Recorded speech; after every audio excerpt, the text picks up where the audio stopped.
que fica debaixo do esgotamento emocional quando essa pessoa para de tentar resolver com força de vontade e começa a se entender o que está realmente acontecendo? Porque esgotamento emocional tem causas, tem padrões que o alimentam, tem formas específicas de se manifestar dependendo da história de cada pessoa.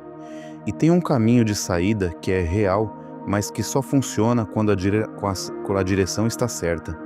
Uma das causas mais consistentes e menos discutidas de esgotamento emocional crônico é a hipervigilância relacional. É o estado em que a pessoa está constantemente monitorando o ambiente emocional ao redor, para antecipar o que os outros precisam, o que podem estar sentindo, como vai reagir, o que pode dar errado. Esse monitoramento constante é exaustivo porque nunca para. Acontece em conversas em silêncios, em mensagens de texto, em refeições em família, no trabalho, e como acontece de forma automática, a pessoa frequentemente não percebe o quanto de energia ele consome. A hipervigilância relacional quase sempre tem origem em histórias relacionais antigas. Quando crescer, significou aprender a ler o humor do ambiente para se manter segura, quando a imprevisibilidade emocional de alguém próximo exigiu um estado de alerta constante, quando ser invisível ou ser perfeita eram as estratégias de sobrevivência disponíveis, o sistema nervoso aprendeu a operar no modo de vigilância. E esse aprendizado não some na vida adulta. Continua operando, consumindo recursos, mesmo em contextos que são seguros. Tem também o padrão de cuidado sem reciprocidade. A pessoa que está sempre disponível para os outros, que é o suporte de quem precisa, que nunca pede porque aprendeu que pedir cria problemas ou porque genuinamente não sabe o que pedir, essa pessoa vai acumulando um déficit emocional que não aparece de forma dramática, aparece na forma de um cansaço que não tem nome, de uma irritabilidade que parece sem causa, de uma sensação de estar sempre dando e nunca reabastecendo. Existe algo sobre o custo do cuidado sem reciprocidade que a pesquisa de apego ilumina de forma direta. Pessoas com padrão de apego ansioso tendem a investir muito nas relações para garantir proximidade e segurança, frequentemente a um custo alto para si mesmas. Pessoas com um padrão de apego evitativo tendem a se isolar emocionalmente como forma de proteção, o que cria um outro tipo de esgotamento, o da solidão, que não pode ser nomeada. Em ambos os casos, o padrão relacional não foi escolhido conscientemente, foi construído como resposta adaptativa a experiências que precisavam de resposta. Me conta aqui nos comentários, qual padrão você mais reconhece em você? O de cuidar demais dos outros e esquecer de si? Ou o de se fechar para não precisar de ninguém? Eu leio cada comentário. E existe algo sobre o perfeccionismo que é importante nomear como fonte de esgotamento. O perfeccionismo não é a busca pela excelência. É a crença de que o valor da pessoa depende de sua performance. É o estado em que o erro não é apenas um dado de aprendizado, mas uma ameaça à própria validade como pessoa. Viver nesse estado é exaustivo porque significa estar constantemente em prova. Cada tarefa é uma possibilidade de falhar de uma forma que confirma o que a pessoa mais teme sobre si mesma. E esse peso emocional constante drena recursos que seriam usados para simplesmente agir. O perfeccionismo e a procrastinação são frequentemente companheiros exatamente por isso. A pessoa que teme falhar adia começar, porque enquanto não começa, ainda existe a possibilidade teórica de fazer perfeito. E enquanto adia, a autocrítica aumenta, o esgotamento aumenta, a barreira de entrada para começar aumenta. É um ciclo que se alimenta e que é frequentemente interpretado como falta de disciplina, quando na verdade é proteção contra uma ameaça emocional real. Tem também algo sobre limites e esgotamento que precisa ser dito com honestidade. A dificuldade de dizer não, de estabelecer limites que protejam o próprio espaço e energia, é uma das vias mais diretas para o esgotamento crônico. Não porque dizer sim seja errado em si, mas porque dizer sim repetidamente sem avaliar o custo real, sem verificar se há recursos disponíveis para honrar o compromisso sem se esvaziar, vai acumulando uma dívida emocional que eventualmente cobra. A dificuldade com limites quase sempre tem raiz emocional. Pode ser medo de decepcionar, de perder a aprovação, de ser vista como egoísta. Pode ser uma crença aprendida de que as necessidades dos outros são mais legítimas do que as próprias. Pode ser que dizer não nunca foi seguro na infância, e o sistema nervoso ainda opera a partir dessa premissa. Entender essa raiz não é para justificar a ausência de limites. É para compreender que construir limites exige um trabalho interno que vai além de simplesmente aprender a dizer não. Existe um conceito importante que é o de restauração do sistema nervoso.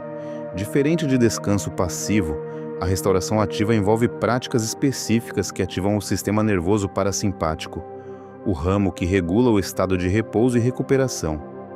Respiração lenta e profunda, especialmente com expiração mais longa do que a inspiração. Movimento rítmico suave como caminhar, nadar, dançar. Contato com a natureza. Conexão relacional segura.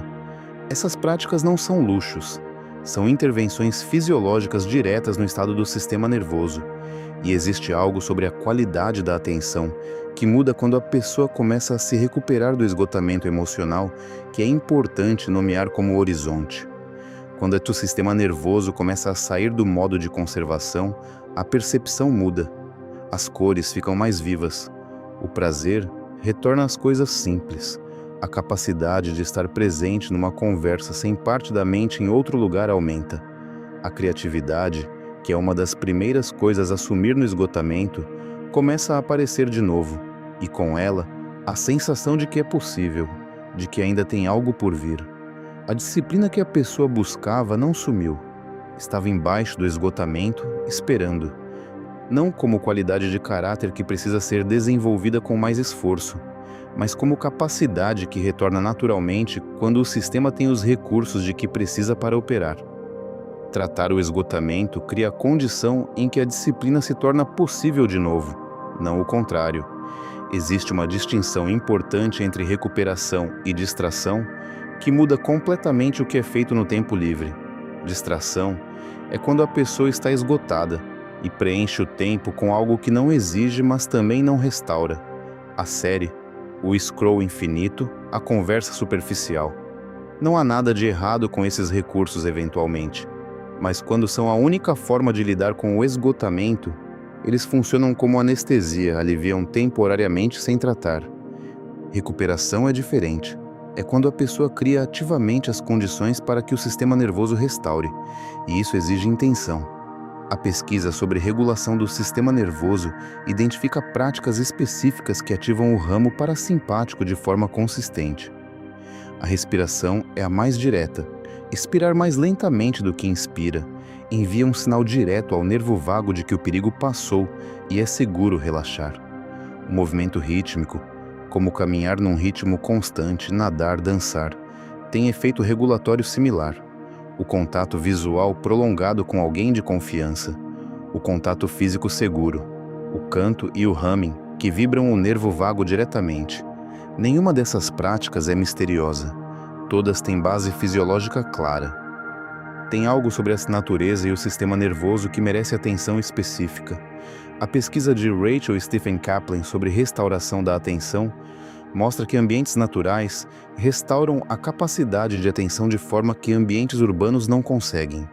Isso acontece porque a natureza oferece o que eles chamam de fascínio suave, estímulos que capturam a atenção sem exigir esforço cognitivo. Folhas se movendo no vento, água correndo, pássaros. Nenhum desses estímulos exige resposta ou decisão, e essa ausência de exigência permite que o sistema cognitivo descanse enquanto continua ativo. E existe algo sobre conexão relacional segura que é especialmente importante quando o esgotamento vem de relações difíceis. Não todas as relações são iguais em seu efeito sobre o sistema nervoso. Relações em que a pessoa precisa monitorar, performar, ser cuidadosa com o que diz ou como aparece, ativam o sistema de alerta. Relações em que a pessoa pode simplesmente ser, sem precisar gerenciar a impressão que causa, sem precisar estar bem quando não está, ativam o parasimpático. E a qualidade dessas relações seguras não é luxo, é parte do tratamento do esgotamento. Existe algo sobre limites e recuperação que vai além da simples ideia de dizer não com mais frequência. Construir limites que protejam a energia Não é uma habilidade técnica que se aprende num workshop. É um trabalho emocional que exige entender por que dizer não foi difícil ou impossível em algum momento, qual foi o custo de não poder dizê-lo, e o que precisou mudar internamente para que a própria necessidade pudesse ser reconhecida como legítima. Esse processo é mais lento e mais profundo do que qualquer técnica de assertividade, e é o que cria uma mudança que dura. Tem também algo sobre a relação com o próprio corpo, no esgotamento emocional que merece atenção. O corpo é o primeiro a registrar o esgotamento. A tensão nos ombros e no pescoço, a pressão no peito, a sensação de peso nos membros, a dificuldade de respirar fundo.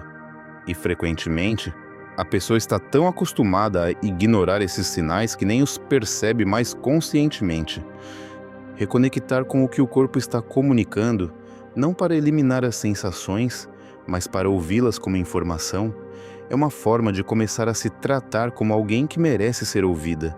E existe algo sobre o tempo que o processo de recuperação leva, que precisa ser dito com honestidade. Assim como o esgotamento não chegou de uma hora para outra, a recuperação não acontece de uma hora para outra. É um processo que exige consistência e paciência consigo mesma. Haverá dias melhores e dias em que parece que não avançou nada. Haverá recaídas em padrões antigos, especialmente nos momentos de estresse. Isso não é fracasso, é a forma como o sistema nervoso aprende, em espirais, não em linha reta. Existe algo sobre o que está disponível do outro lado do esgotamento que vale nomear como horizonte. Não apenas a ausência de cansaço, algo mais rico, a capacidade de estar presente de verdade, de sentir prazer nas coisas simples, de agir a partir de valores e não a partir de reação, de estar nas relações de um lugar que não é déficit ou exigência, mas genuíno interesse e presença. Essa qualidade de vida não é reservada para pessoas com circunstâncias perfeitas. É o resultado de um trabalho interno que qualquer pessoa pode fazer, com tempo, com suporte e com a disposição de parar de chamar o cansaço pelo nome errado.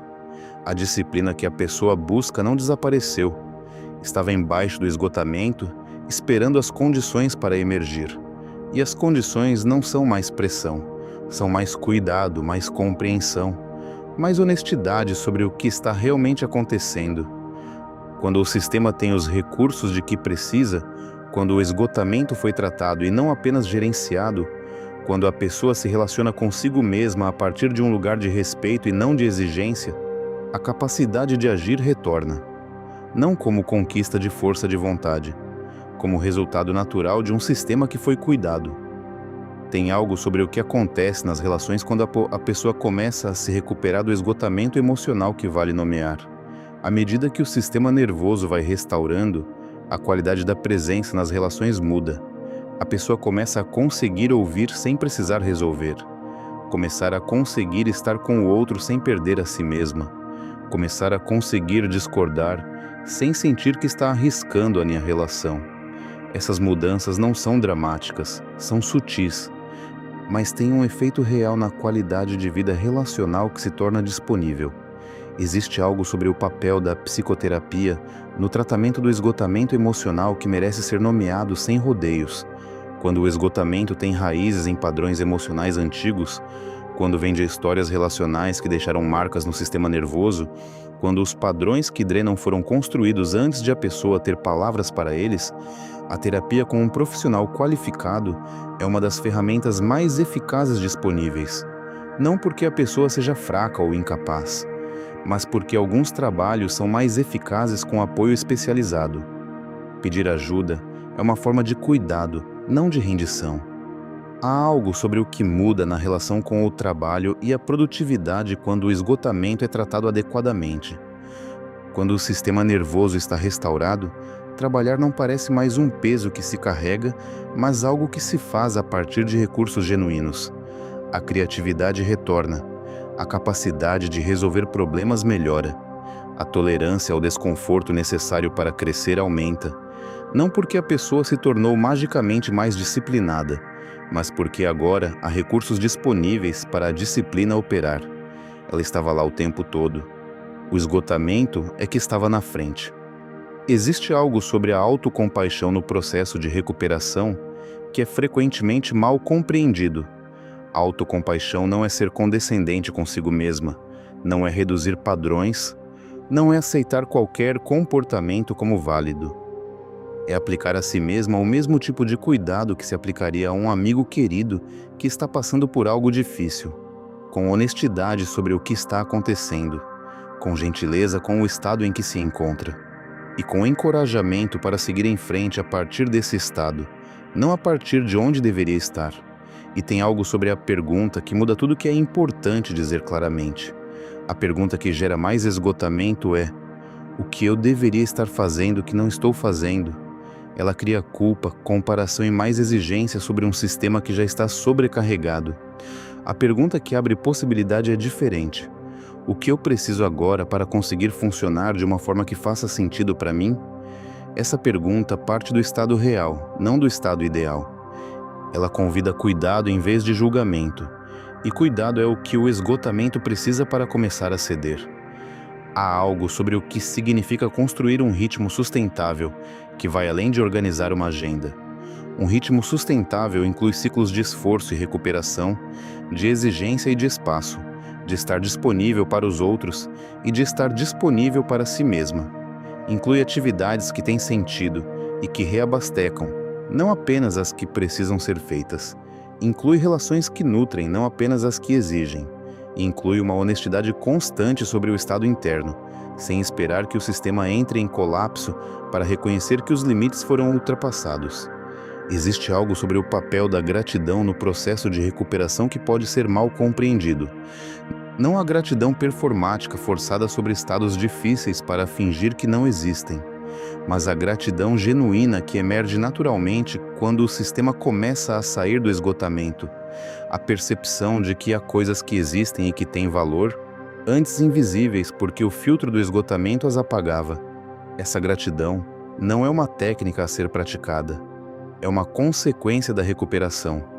E quando começa a aparecer espontaneamente, é um dos sinais mais claros de que o sistema está voltando.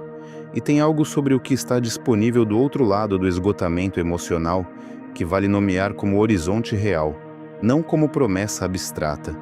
A capacidade de estar em relações de forma genuína, presente e inteira, sem a sensação de estar sempre se esvaziando. A capacidade de trabalhar a partir de engajamento real, não de obrigação ou de medo. A capacidade de descansar sem culpa, de agir sem ansiedade, de errar sem colapso interno. Essas não são qualidades de pessoas especialmente dotadas. São o resultado natural de um sistema nervoso que foi cuidado com honestidade e com paciência ao longo do tempo. Tem algo sobre a relação entre autoimagem e esgotamento emocional que fecha esse círculo. A pessoa que tem uma visão muito crítica de si mesma gasta uma quantidade enorme de energia gerenciando essa crítica interna, tentando provar que não é o que a voz interna diz, tentando compensar os defeitos que acredita ter, tentando ser o suficiente para silenciar o julgamento que ninguém de fora está fazendo, mas que por dentro nunca para. Essa energia, que vai toda para o gerenciamento da autocrítica, não está disponível para a vida. E quando a pessoa finalmente para de gastar energia se defendendo de si mesma, a diferença no que fica disponível para tudo o mais é surpreendente. Existe algo sobre o processo de se tornar uma aliada de si mesma, e não uma adversária, que é o coração de qualquer trabalho emocional real. Não a aliada que aceita tudo e não cobra nada, mas a aliada que consegue ver com honestidade o que está acontecendo, que consegue nomear o que precisa sem julgamento, que consegue tanto encorajar quanto descansar, que não abandona nos momentos difíceis, nem exige performance impossível. Esse tipo de relação consigo mesma não é dado, é construído, devagar, com tropeços, com revisões, mas é o que torna qualquer outro desenvolvimento possível. E há algo sobre o papel do tempo nesse processo que precisa ser dito com honestidade. Não o tempo que passa enquanto a pessoa espera, o tempo que ela usa conscientemente para se recuperar, para entender, para construir algo diferente. Porque o tempo que passa sem intenção não restaura, nem transforma. O tempo usado com intenção, mesmo que devagar, mesmo que com pausas, mesmo que de forma não linear, é o que cria a diferença entre hoje e um ano a partir de agora. E um ano a partir de agora é mais próximo do que parece quando o trabalho começa hoje. Existe algo sobre o que a pessoa descobre sobre si mesma quando sai do esgotamento que não tem preço. Não apenas que consegue funcionar, que tem desejos próprios, preferências reais, vontades que não são reflexo do que os outros precisam dela, que tem uma voz interna que fala quando o barulho do esgotamento diminui, que tem uma forma própria de estar no mundo que ficou escondida sob a exigência constante. Essas descobertas não são pequenas, são a substância de uma vida que se torna mais genuinamente sua. E o que o processo de recuperação do esgotamento emocional eventualmente revela é algo que a exigência nunca poderia mostrar, que a pessoa é suficiente, não perfeita, não sem limitações reais, mas suficiente como ponto de partida honesto para qualquer coisa que queira construir. Essa suficiência não se encontra do lado de fora, não vem de uma conquista, de um elogio, de um resultado externo. Vem de dentro, quando o sistema está descansado o suficiente para a pessoa conseguir estar consigo mesma sem precisar de nada para justificar sua presença no próprio espaço. Por último, o esgotamento emocional não é um sinal de que você é fraca. É um sinal de que você foi forte por tempo demais sem suporte suficiente. E essa distinção, simples como parece, muda fundamentalmente tudo o que vem depois. Porque fraqueza pede correção, mais esforço, mais pressão. Exaustão de quem foi forte demais pede algo diferente. Cuidado, reconhecimento, recuperação. E esse cuidado é algo que você pode começar a oferecer para si mesma agora, com o que você tem, no ponto exato em que você está. Existe algo sobre o suporte e a mudança emocional que precisa ser dito com clareza. Ninguém se recupera do esgotamento emocional apenas com força de vontade e informação, por mais que ambas ajudem. O sistema nervoso aprende através da experiência relacional concreta.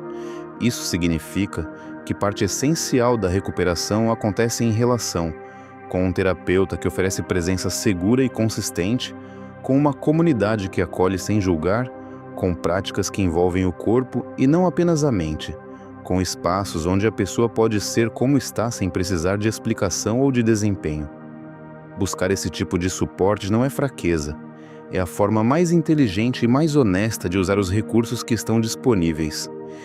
Existe algo sobre a decisão de buscar apoio para o esgotamento emocional que é diferente de qualquer outra decisão. Ela exige reconhecer que o que está acontecendo é real, que merece atenção genuína e que a pessoa não precisa resolver sozinha o que não foi criado sozinha. Padrões que foram construídos em relação, ao longo de anos, dentro de histórias relacionais que precedem a vida adulta, esses padrões se desfazem com mais eficiência e mais profundidade através de novas experiências relacionais do que através de esforço individual isolado. Isso não diminui o papel da própria pessoa no processo, mas expande o que está disponível para ela usar, de forma real. Se algo do que foi falado aqui chegou em você, se você se reconheceu nesses padrões de hipervigilância, de cuidado sem reciprocidade, de perfeccionismo como peso constante, eu te convido a conhecer o método. Devagar, tudo muda. É um caminho de desenvolvimento emocional que vai te ajudar a entender de onde vêm esses padrões, como eles foram construídos ao longo da história de cada pessoa, e como é possível, com cuidado genuíno e com tempo, construir uma relação consigo mesma que não seja baseada em exigência constante, mas em compreensão real. O link está na descrição desse vídeo. Se esse conteúdo chegou onde devia, compartilha com alguém que você sabe que precisa ouvir isso. Um amigo, um familiar, alguém que está na mesma fase e que às vezes não sabe colocar em palavras o que está sentindo. E se ainda não acompanha o canal, inscreve-se agora. Toda semana tem conteúdo novo por aqui, pensado com cuidado para pessoas que estão levando o próprio desenvolvimento a sério. Ativa o sininho para continuar essa jornada e ficar por dentro dos próximos conteúdos. Vejo você no próximo vídeo.